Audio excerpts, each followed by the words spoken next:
बिस्मिल्लाहिर्रहमानिर्रहीम। नाज़रीन किराम, अस्सलाम वालेकुम वरहमतुल्लाहि वबरकातुहू। देखिए, हम मौजू अहादीस पर गुफ्तगू कर रहे हैं। मन घड़त रिवायतें जो हमारे मुआशरे का हिस्सा बन गई हैं, हम उस पर मुस्तकिल काम कर रहे हैं। तो देखिए, आज की इस वीडियो में हम गुफ्तगू करेंगे एक मौजू हदीस जिसको लोग हदीस कहकर बयान करते हैं और उसकी निस्बत अल्लाह के नबी सल्लल्लाहु अलैहि वसल्लम की तरफ करते हैं कि ये हदीस है।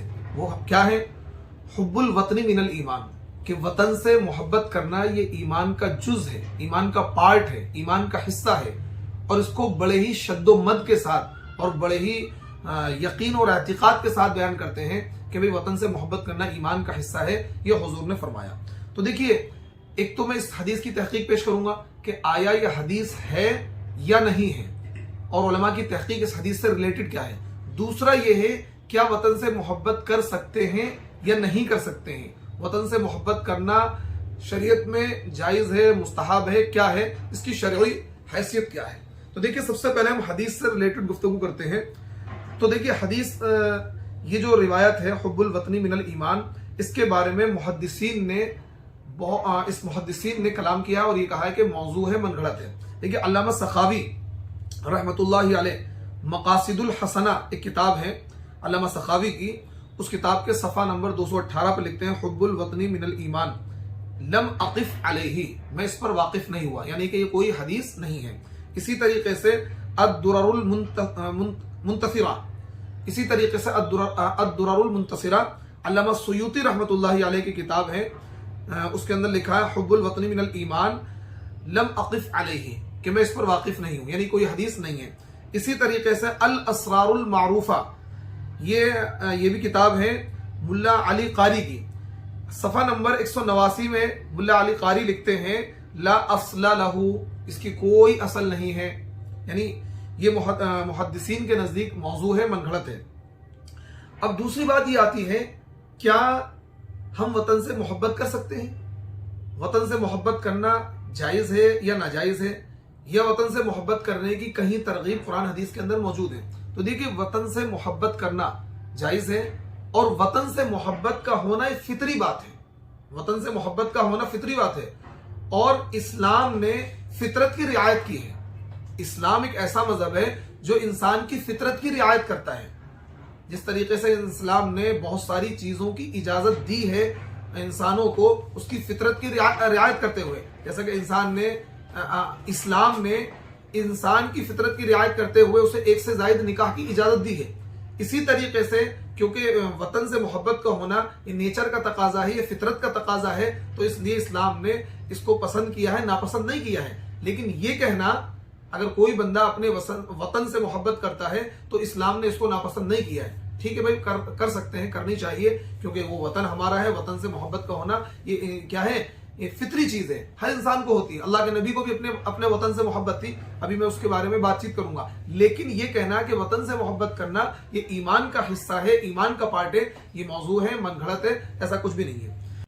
देखिए, आज का हमारा सवाल है, हजरत फातिमा रज़ी अल्लाहु अन्हा का इंतकाल अल्लाह के नबी सल्लल्लाहु अलैहि वसल्लम की वफात के कितने साल बाद हुआ?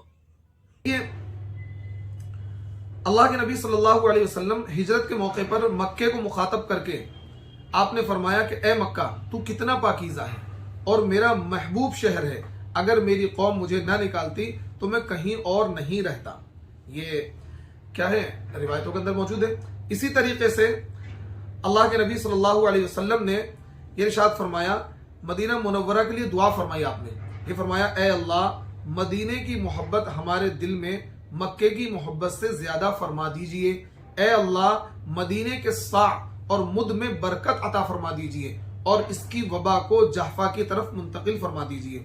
इसी तरीके से इमाम बुखारी रहमतुल्लाहि अलैह ने रिवायत नकल की है कि आप अलैहिस्सलातु वस्सलाम जब सफर से वापसी पर मदीना तशरीफ लाते तो मदीने के रास्ते या मकानात नजर आते ही आप अलैहिस्सलातु वस्सलाम अपनी सवारी को मदीने की मोहब्बत में तेज कर देते।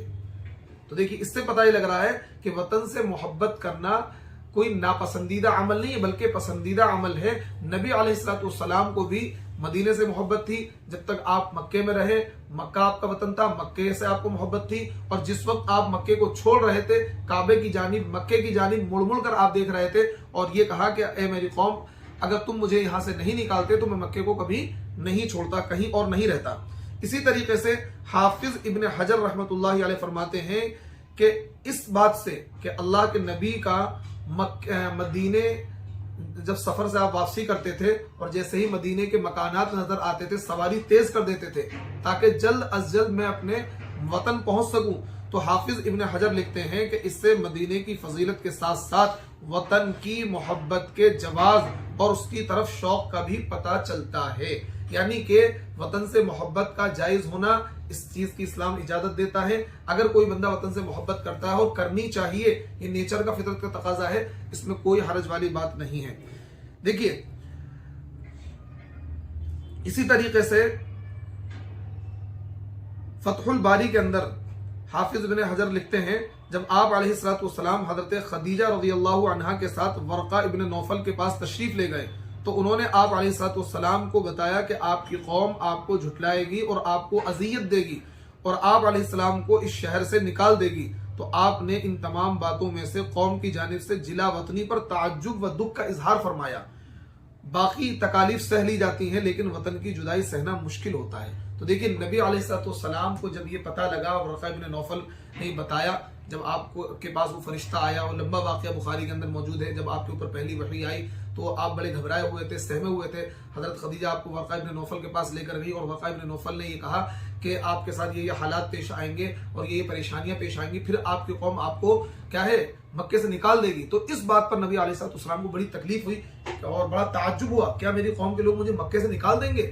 تو دیکھیے اس سے بھی پتہ لگتا ہے کہ نبی علیہ الصلوۃ والسلام کے دل میں مکے کی محبت تھی۔ تو دیکھیے مکے اپنے وطن کی محبت کا ہونا، اسلام ہمیں اس چیز کی اجازت دیتا ہے اور وطن سے محبت ہونی چاہیے، یہ پسندیدہ ہے، لیکن وطن کی محبت کو ایمان سے جوڑنا، وطن کی محبت کو یہ قرار دینا کہ یہ ایمان کا حصہ ہے اور حب الوطنی من الایمان کو حدیث کہہ کر عوام میں پھیلانا یہ جائز نہیں ہے، کیونکہ اس کی کوئی اصل نہیں ہے۔ تو دیکھیے آپ کے سامنے تحقیق پیش کر دی گئی ہے، انشاءاللہ اگلی ویڈیو میں ہم پھر آپ سے ملتے ہیں ایک نئی تحقیق کے ساتھ۔ اپنا خیال رکھیے گا اور مجھ ناچیز کو اپنی دعاؤں میں یاد رکھیے گا۔ السلام علیکم ورحمۃ اللہ وبرکاتہ۔